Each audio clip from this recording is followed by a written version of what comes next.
Mendengarkan tidak berarti sekedar mendengar kata-kata, melainkan juga menerima dan memahami pesan orang lain dan juga perasaan dan juga situasinya. Kenapa kita harus mendengarkan? Yang pertama tentunya untuk memahami dan memperoleh informasi. Kemudian analisis terhadap kualitas informasi, kemudian membangun dan memelihara hubungan, dan terakhir adalah ini juga berguna untuk menolong orang lain. Beberapa profesi menjadikan kemampuan mendengar sebagai suatu yang wajib dimiliki untuk dapat membantu para klien. Ya, misalnya profesi dokter, pengacara, psikolog, guru, dan sebagainya. Kemudian apa saja sih proses dalam mendengarkan? Yang pertama adalah mendengar. Proses mendengar merupakan aspek fisik dari proses mendengarkan. Ya, seperti ada suara yang masuk ke dalam indera pendengaran kita. Suaranya bisa apa saja, ya. Dan pastinya dalam proses ini terdapat banyak kemungkinan gangguan atau noise. Kemudian yang kedua ada memberi perhatian. Jika mendengar lebih pada aspek fisik, maka proses memberi perhatian merupakan aspek psikologis. Dan di dalamnya ada yang namanya kebutuhan, keinginan, perhatian, gairah, dan kepentingan akan menentukan informasi apa yang akan menjadi fokus perhatian kita dalam menyaring informasi yang kita dengar.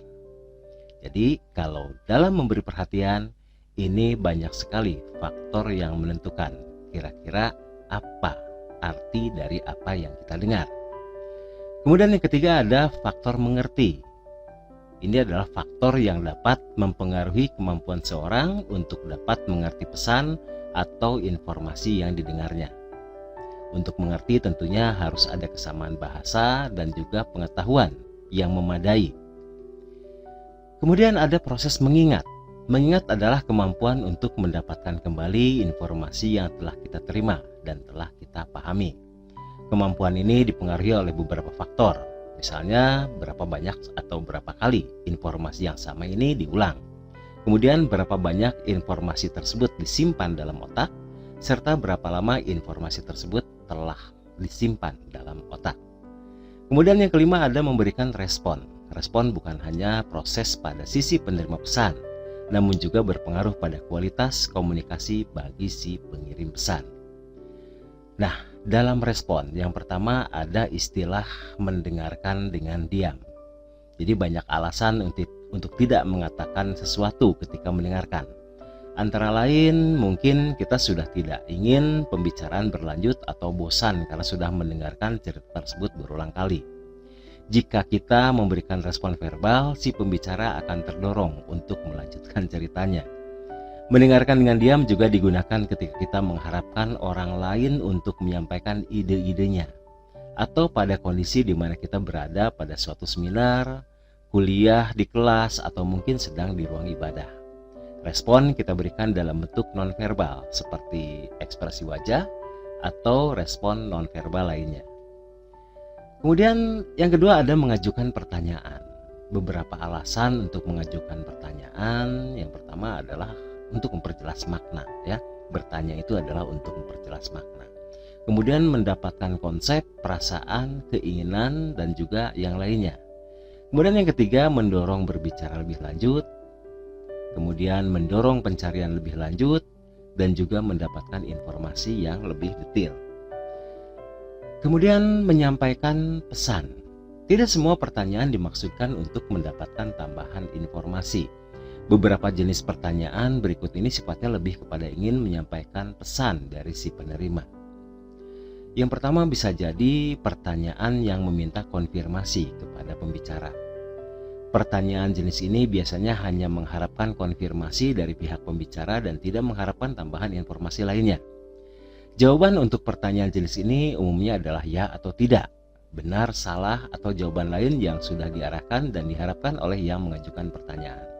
Misalnya, bukankah kamu memiliki sepatu nomor 45? Nah, jadi dalam hal ini jelas, jawabannya adalah ya atau tidak. Kemudian ada pertanyaan yang lebih bersifat sebagai pernyataan. Pertanyaan ini lebih sebagai pernyataan daripada pernyataan. Dengan menekankan intonasi pada kata tertentu, pembicara menjadikan pertanyaan sebuah pernyataan. Contoh, kamu pergi ke bioskop dengan Anita.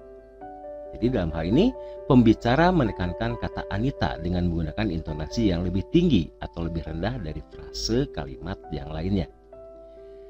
Kemudian ada lagi pertanyaan yang memiliki maksud tertentu.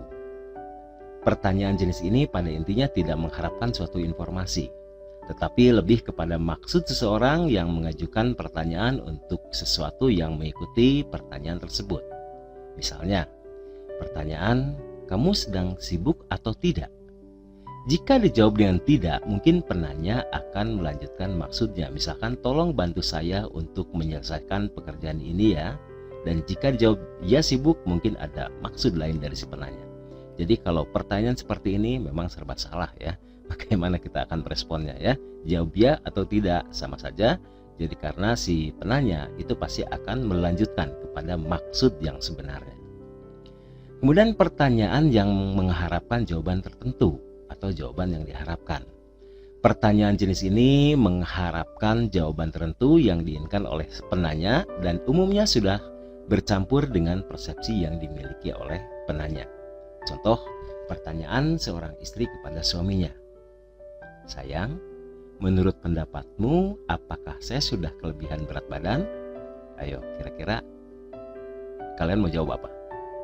Jawab jujur atau enggak ya? Karena pertanyaan tersebut pasti memiliki maksud tertentu atau maksud yang diharapkan dari si penanya. Kemudian pertanyaan yang berdasarkan pada asumsi tertentu. Pertanyaan ini didasari pada asumsi tertentu. Contoh, pertanyaan, mengapa kamu tidak mendengarkan saya? Ini dibuat berdasarkan asumsi bahwa si pendengar tidak mendengarkan. Ya, atau kenapa kelas ini selalu ribut? Ya, kenapa kamu nggak ngerti-ngerti? Ya, misalkan contoh lainnya seperti itu. Kemudian membuat pernyataan. Membuat pernyataan adalah menyatakan kembali pesan yang diterima dengan menggunakan kalimat sendiri. Menyatakan kembali pesan yang kita terima bukan dengan cara mengulang apa yang disampaikan, melainkan dengan menyatakan kembali apa yang kita pikirkan mengenai pesan yang kita terima dengan menggunakan kata-kata sendiri sebagai cara untuk meyakinkan arti dari pesan yang kita terima. Kemudian ada beberapa gaya untuk menyatakan kembali pesan yang diterima, antara lain misalkan dengan mengubah kata-kata yang digunakan oleh pembicara. Kemudian menyatakan contoh atau mengungkapkan garis besar dari pertanyaan tersebut. Kemudian bagaimana kita akan menyatakan suatu empati? Menyatakan empati adalah tipe pemberian umpan balik yang digunakan oleh pendengar untuk menyatakan keberadaan, menunjukkan perasaan, menyatakan persepsi ataupun perhatian kepada apa yang disampaikan oleh si pemberi pesan. Dalam berempati diperlukan kemampuan memahami perasaan orang lain atau suasana hati si pemberi pesan.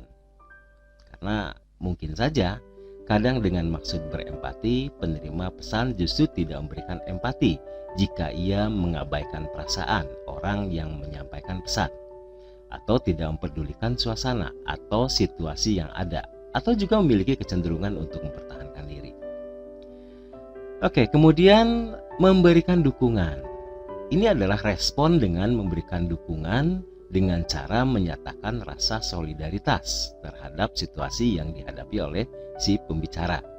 Ada banyak tipe respon yang bersifat memberikan dukungan, diantaranya adalah dengan menyatakan persetujuan, menawarkan pertolongan, menyatakan pujian, menyatakan keyakinan pendengar, mengajak untuk merayakan atau melupakan masalah yang dihadapi oleh si pembicara.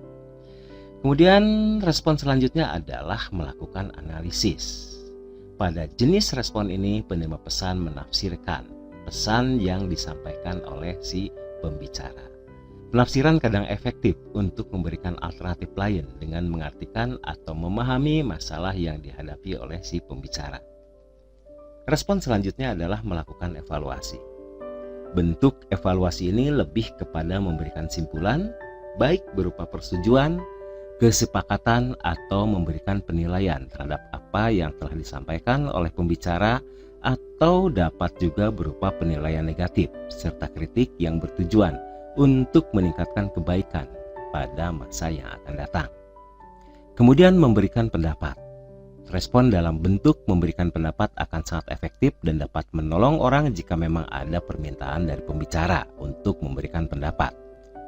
Tapi ada dua alasan mengapa memberikan pendapat kadang tidak membantu. Yang pertama, pendapat yang diberikan tidak memberikan solusi yang terbaik. Dan yang kedua, si pendengar tidak siap mendengarkan pendapat yang disampaikan oleh orang lain. Ada beberapa hambatan dalam mendengarkan secara efektif. Yang pertama, ada satu kebiasaan, yaitu mendengar bukanlah mendengarkan. Mendengar atau dalam bahasa Inggris kita sebut sebagai hearing ya, hanya sebuah proses fisik di mana ada gelombang suara yang masuk ke dalam lubang telinga dan menggetarkan di gendang telinga. Proses mendengarkan memberikan proses lebih lanjut dari proses mendengar tadi, di mana getaran yang diterima oleh gendang telinga tersebut dikirimkan ke otak belakang untuk diterjemahkan dan diberikan arti, dan selanjutnya berdasarkan arti tersebut yang bersangkutan memberikan respon yang sesuai dengan arti yang diterjemahkan oleh otak belakang. Jadi proses mendengarkan melibatkan faktor-faktor fisik dan mental. Jadi jelas ya teman-teman, antara mendengar dengan mendengarkan ini berbeda. Contoh seperti ini, kalau kita mendengar suara, nah ini kan suara ya, ini hanya mendengar, kita mendengar ada suara seperti ini. Tapi ketika intensitasnya kita rubah, ini jelas memiliki arti ya, artinya adalah meminta perhatian ya. Jadi ini yang saya maksud, mendengar sementara mendengarkan. Nah ini kita terjemahkan artinya. Oke, kemudian proses mendengarkan bukan kegiatan yang mudah karena ada beberapa kendala ya. Yang pertama ada kendala pada kemampuan mendengar. Kadang-kadang orang yang mengalami gangguan pendengaran bisa sementara atau permanen akan mengalami kesulitan mendengar atau mengartikan makna yang didengar. Gangguan pendengaran ini dapat berupa gangguan fisik atau gangguan mental. Atau juga orang yang hilang ingatan atau yang mengalami keterbelakangan mental dapat juga dikategorikan sebagai orang yang mengalami gangguan dalam proses mendengarkan. Jadi ya teman-teman, walaupun indera pendengaran seorang itu bagus, tapi kalau orang tersebut dia memiliki gangguan mental, artinya orang tersebut tidak memiliki kemampuan dalam mendengarkan. Oke, kemudian informasi yang terlalu banyak atau information overload ya, karena di sekeliling kita terlalu banyak suara sehingga kita tidak bisa mendengarkan pesan-pesan yang kita dengar secara keseluruhan. Atau mungkin juga karena adanya kepentingan pribadi.